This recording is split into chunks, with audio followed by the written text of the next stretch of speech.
नमस्कार प्रिय दर्शकों, स्वागत है आप सभी का। और आज के क्लास में हम समझेंगे जन्म कुंडली में वाहन प्राप्ति के योग के बारे में। प्रिय दर्शकों, जन्म कुंडली के किस भाव से, किस ग्रह से वाहन आदि का विचार किया जाता है और जन्म कुंडली में किस प्रकार की ग्रह स्थितियां बनेंगी तो जातक को अपने जीवन में उत्तम वाहन की प्राप्ति होती है, श्रेष्ठ वाहन की प्राप्ति होती है, लग्जरी गाड़ियों का लाभ प्राप्त होता है। प्रिय दर्शकों, यह योग किस भाव से घटित होता है, किस ग्रह से घटित होता है, इस विषय को कुंडली के 12 भावों में कहाँ विचार करना चाहिए, किस भाव से विचार करना चाहिए, हम यह भी समझेंगे। और साथ ही साथ वाहन प्राप्ति योग के कुछ महत्वपूर्ण सूत्रों को भी समझेंगे और वे सूत्र जन्म कुंडली में किस प्रकार से घटित होंगे उसका उदाहरण के साथ भी समझेंगे। प्रिय दर्शकों, जन्म कुंडली के 12 भावों में चतुर्थ भाव जो चौथा भाव है, ये वाला भाव आप गिनकर देखिए, 1 2 3 4, ये वाला जो भाव है ये लग्न भाव है। भावों की गणना लग्न भाव से शुरू होती है, तो ये भाव प्रथम 1 2 3 4, ये जो चौथा भाव है इस भाव से वाहन, कार, मोटर गाड़ी आदि का विचार किया जाता है। साथ ही साथ कुंडली के इसी भाव से मकान, जमीन, भू संपत्ति आदि के बारे में भी विचार किया जाता है, वो हम आगे समझेंगे। आज हम केवल यहाँ वाहन प्राप्ति के योग को समझेंगे इस चौथे भाव से, क्योंकि इस चौथे भाव से वाहन का भी विचार होता है और भूमि भवन का भी विचार होता है। तो आज हमारा विषय वाहन है, इसलिए इस भाव से केवल वाहन का विचार करेंगे। प्रिय दर्शकों, यदि इस चतुर्थ भाव में शुभ राशि स्थित हो, शुभ राशि कौन कौन सी है मैं उम्मीद कर रहा हूं कि आप सभी समझ रहे होंगे। जो ग्रह शुभ ग्रह हैं, नैसर्गिक शुभ ग्रह हैं, उन ग्रहों की जो राशि है वो शुभ राशि है। साथ ही साथ इस चतुर्थ भाव में शुभ ग्रह हो, या फिर ये जो चौथा भाव है ये अपने स्वामी से युक्त अथवा दृष्ट हो, यानी चतुर्थ भाव में जो राशि है उस राशि के राशिपति इसी भाव में बैठे हों या वो इस भाव को अपनी पूर्ण दृष्टि से देख रहे हों। जो भी चतुर्थेश ग्रह होंगे, जो भी चौथे भाव के मालिक होंगे, या तो वो इसी भाव में बैठे हों या उस ग्रह की इस चौथे भाव पर दृष्टि हो। साथ ही साथ ये भाव किसी पाप ग्रह से युक्त अथवा दृष्ट न हो।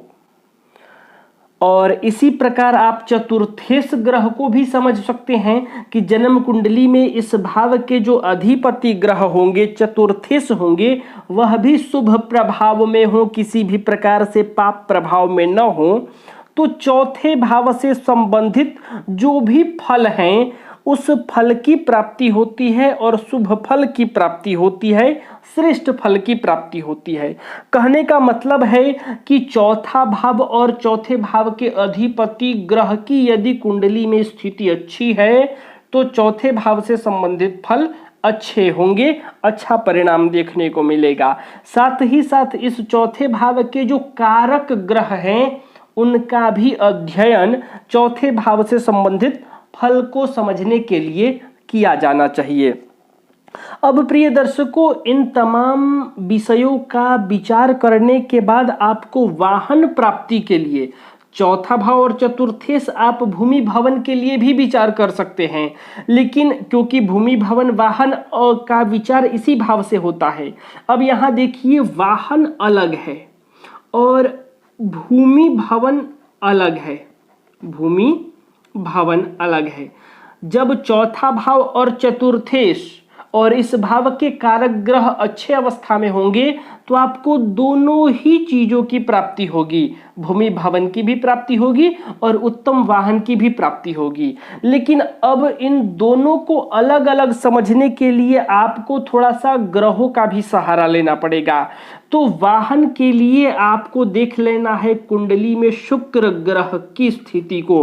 प्रिय दर्शकों, वाहन का जो कारक ग्रह है, अब वाहन के लिए जब हम विचार करेंगे तो शुक्र को देखेंगे, क्योंकि वाहन का कारक शुक्र है। जब हम भूमि भवन के बारे में बात करेंगे तो वहां भी समझेंगे कि भूमि भवन का जो कारक ग्रह है वो है मंगल। तो यहाँ आपको मंगल ग्रह को देखना है, लेकिन आज का हमारा विषय ये नहीं है, इसलिए आज हम केवल वाहन पर बात करेंगे।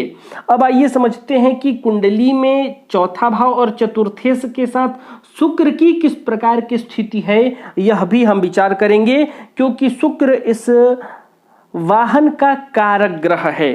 कुंडली में चौथा भाव, चतुर्थेश एवं शुक्र की स्थिति यदि अच्छी हुई तो वाहन संबंधी सुख, शुभ फल प्राप्त होता है, वाहन का सुख प्राप्त होता है। और साथ ही साथ आपको इस भाव के कारक ग्रह कौन कौन से हैं, तो चंद्र हैं और बुध हैं, इनकी भी स्थिति आपको देख लेनी है। चंद्र और बुध इस भाव के कारक ग्रह हैं। तो आपको इस भाव के लिए क्या क्या देखना है, सबसे पहले तो आप देखेंगे चौथा भाव, इस चौथे भाव के भावपति यानी चतुर्थेश, इसके बाद आपको देखना है शुक्र ग्रह का स्थिति, इसके बाद आपको इस भाव के कारक ग्रह कौन कौन है, चंद्र और बुध। बस इतना चीज विचार कर लेना है, आपको वाहन से संबंधित रिजल्ट मिल जाएंगे। भूमि भवन के लिए मैंने बता दिया, इन सब के अलावा केवल मंगल का एक्स्ट्रा विचार होगा, वहां शुक्र का नहीं होगा। हालांकि शुक्र की भी स्थिति यहाँ बहुत महत्वपूर्ण हो जाती है, क्योंकि ये भी भौतिक सुख सुविधाओं के अंतर्गत आता है और शुक्र भौतिक सुख सुविधा के कारक ग्रह हैं। लेकिन वाहन के लिए आपको इतना देखना पड़ेगा। अब आइए बात कर लेते हैं कि किस प्रकार से ग्रह स्थितियां घटित होंगी तो जातक को अपने जीवन में एक उत्तम वाहन की प्राप्ति होती है। प्रिय दर्शकों, यदि इनकी स्थिति कुंडली में अच्छी हो तो सोने पर सुहागा अर्थात उत्तम फल की प्राप्ति होती है। किन किन की, चौथे भाव के कारक ग्रह शुक्र और चौथा भाव और भावपति का। अब हम बात करेंगे प्रॉपर एक सूत्र के बारे में कि जो सूत्र मैं अब बताने जा रहा हूं, यदि वह सूत्र भी जन्म कुंडली में घटित होता दिखाई पड़े तो आप समझ जाइए कि वाहन प्राप्ति का योग अवश्य है।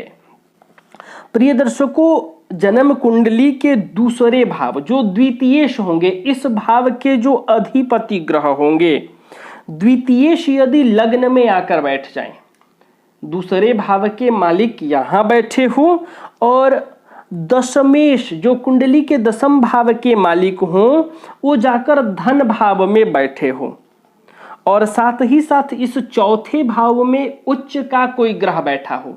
जैसे में हम मान लेते हैं, एक उदाहरण ले लेते हैं, नंबर 1 मेष लग्न की कुंडली, 2 3 4 5 6 7 8 9 10 11 12। अब कहा कि शुक्र आकर लग्न में बैठ जाए, द्वितीयेश कहाँ बैठे हों, लग्न में बैठे हो। अब शुक्र क्यों, क्योंकि ये द्वितीयेश हैं, आपके दूसरे भाव में जो राशि होगी उस राशि के राशिपति यहाँ बैठा हो, और जो दशम भाव में राशि है इस राशि के राशिपति जाकर दूसरे भाव में बैठा हो। और कहा चतुर्थेश जो चौथे भाव के मालिक हैं उनकी स्थिति आपको देखनी है, लेकिन इस सूत्र में कहा कि जो चौथे भाव में राशि है उस राशि में कोई उच्च का ग्रह बैठा हो। तो जाहिर सी बात है कि चौथे भाव में जो राशि है उस राशि में जो ग्रह उच्च के होते हैं वही चौथे भाव में होने चाहिए। तो चौथे नंबर राशि पर बृहस्पति उच्च के होते हैं, तो यहाँ बृहस्पति बैठे हों, यानी लग्न में मेष लग्न की कुंडली में शुक्र लग्न में हो, शनि दूसरे भाव में हो और चौथे भाव में बृहस्पति हो, तो बन जाता है एक उत्तम वाहन का योग। अब बात करते हैं अगले सूत्र के बारे में। प्रिय दर्शकों, लग्नेश जो ग्रह हैं, लग्नेश कौन हो गए, यहाँ मंगल हो गए, लग्नेश चतुर्थेश और साथ ही साथ नवमेश, लग्नेश चतुर्थेश और नवमेश आपको याद रखना है। कौन कौन, लग्नेश, लग्नेश के साथ चतुर्थेश और नवमेश, यदि ये तीनों ग्रह परस्पर एक दूसरे से केंद्र में हो, जैसे मान लीजिए कि एक ग्रह जहां बैठा है, लग्नेश जहां बैठा है उससे चतुर्थेश 4, 7, 10वें स्थान में बैठे हो। चतुर्थेश से लग्नेश और नवमेश 1, 4, 7, 8 में 1, 4, 7, 10 में बैठे हो। जैसे कि मान लीजिए यहां मंगल यहीं पर बैठा हो, ठीक, चंद्रमा यहीं पर बैठे हो और नवमेश बन जाते हैं बृहस्पति, ये वो भी यहीं पर बैठे हो। तो यहीं आप देख लीजिए कि मंगल से चंद्रमा और बृहस्पति केंद्र में होंगे क्योंकि चौथा स्थान केंद्र है, और यहाँ बृहस्पति और चंद्र से भी मंगल केंद्र में होंगे क्योंकि यहाँ से 10वें स्थान में हैं। 1, 2, 3, 4, 5, 6, 7, 8, 9, 10 और 10वां स्थान केंद्र का स्थान है। तो जब लग्नेश, चतुर्थेश और नवमेश एक दूसरे से केंद्र में बैठ जाएं, जैसे यहां बैठे मंगल से ये चंद्र और बृहस्पति केंद्र में हो रहे हैं और इस बृहस्पति और चंद्र से मंगल केंद्र में हो रहा है। यहां मंगल, चंद्र और बृहस्पति की बात क्यों हो रही है? क्योंकि ये लग्नेश, चतुर्थेश और नवमेश हैं। तो यदि ये तीनों ग्रह एक दूसरे से केंद्र में हो तो बन जाता है उत्तम वाहन का योग। प्रिय दर्शकों, चतुर्थेश जो होगा वह कुंडली के यदि पंचम भाव में जाकर बैठ जाए, यहां चतुर्थेश चंद्र हैं इसलिए मैंने चंद्रमा को यहां बैठाया, और पंचमेश यदि चौथे भाव में बैठ जाए, तो पंचमेश कौन है? सूर्य।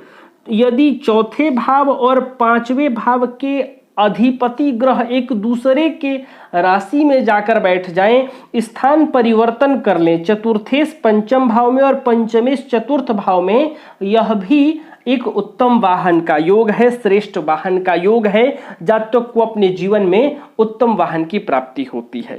अब प्रिय दर्शकों, आपको देखना है कुंडली में शुक्र कहां पर बैठे हैं। आपको केवल शुक्र की स्थिति देख लेनी है कि शुक्र कुंडली में किस राशि पर बैठे हुए हैं, और उस शुक्र से 7वें घर में चंद्रमा हो, ठीक शुक्र के सामने हो। जैसे मान लेते हैं शुक्र कुंडली में यहां पर बैठे हैं, तो इस शुक्र के ठीक 7वें घर में यानी यहां पर चंद्र बैठे हो। जहां भी शुक्र बैठा हो, मैंने एक उदाहरण के लिए यहां बैठाया, जैसे देखिए शुक्र यहां बैठे हुए हैं तो चंद्रमा यहां पर बैठे हो, यानी शुक्र से ठीक 7वें घर में शुक्र यहां पर बैठे हो तो चंद्र यहां हो, यानी कुंडली में शुक्र से 7वें घर में यदि आपको चंद्र दिखाई दे रहे हैं तो आप समझिए कि आपको अपने जीवन में वाहन सुख संभव है, आपको उत्तम वाहन की प्राप्ति हो जाएगी। प्रिय दर्शकों, एक और महत्वपूर्ण सूत्र आपको बताने जा रहा हूं। कुंडली में बृहस्पति, शुक्र, चंद्र, बृहस्पति यानी गुरु, साथ में शुक्र यानी दोनों गुरु होने चाहिए, यहां देव गुरु और दैत्य गुरु, साथ ही साथ चंद्रमा, चंद्र और चतुर्थेश, चतुर्थेश, यदि ये चारों ग्रह कौन कौन, एक तो गुरु, दूसरे गुरु, चंद्र और चतुर्थेश साथ होकर केंद्र या त्रिकोण में बैठे हों, यानी कि ये चारों ग्रह यदि केंद्र के चारों भावों में से किसी भी भाव में बैठे हो या फिर ये त्रिकोण भाव में बैठे हो। त्रिकोण भाव कौन कौन सा है, यहां देखिए मैं भाव भी लिख देता हूं। ये चारों ग्रह या तो एक प्रथम भाव में बैठे हो, चौथे भाव में बैठे हो, 7वें भाव में बैठे हो, 10वें भाव में बैठे हो, या 5वें भाव में बैठे हो, या 9वें भाव में बैठे हो। इन भावों में से किसी भी भाव में ये चारों ग्रह यदि आपको बैठे दिखाई पड़े, अब यहां यह भी समझिए कि चतुर्थेश इन्हीं तीनों में से कोई हो सकता है, तो फिर उसको भी जोड़ लीजिए, इसको हटा दीजिए। ये 3 ग्रह यदि इन भावों में बैठे हो तो जातक को एक नहीं बल्कि एक से अधिक वाहन का सुख प्राप्त होता है, कई वाहनों का सुख प्राप्त होता है, यानी बहुवचन में वाहन की प्राप्ति होती है, लग्जरी गाड़ियों की प्राप्ति होती है।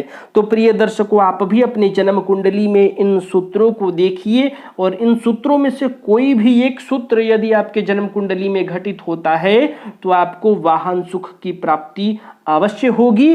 और आगे हम बात करेंगे भूमि भवन के बारे में, भूमि भवन के महत्वपूर्ण सूत्रों के बारे में। तब तक के लिए हमें अनुमति दीजिए। नमस्कार।